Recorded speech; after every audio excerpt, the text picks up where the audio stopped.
Шымкентте халықаралық блог-тур өтті. Туризм саласындағы блогерлердің басын қосудағы басты мақсат үшінші мегаполистің туристік әлеуетін көпшілікке таныту. Әлемнің түкпір-түкпірінен келген қонақтар миллион тұрғыны бар шаһардың қандай нысандарын тамашалады. Толығырақ тілшіміз баяндасын.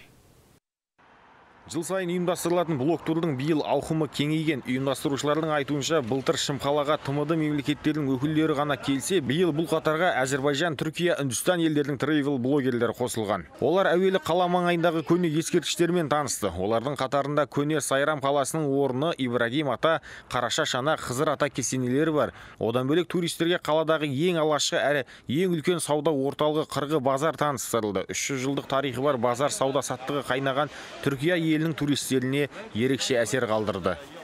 Pazar çok güzel, çok keyifli geçiyor. Блог-тур керемет өтіп жатыр. Бұл менің Қазақстанға тұңғыш рет келуім.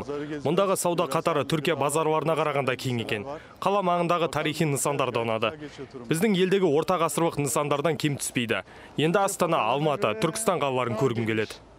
Блог-тур 3 күнге созылды. Қонақтарға көне шаһардың орны да таныстырылды. Әрі қазақтың салт-дәстүрін көрсететін сахналық қойылымдар қойылды. Шетелдіктер бауырсақ пен қымыз қымыранның дәмін татты. Біз биылғы жылы осындай блог-тур 50 адамға жоспарлағанбыз. Және келесі айда пресс-тур тағы 50 адамға ұйымдастырамыз.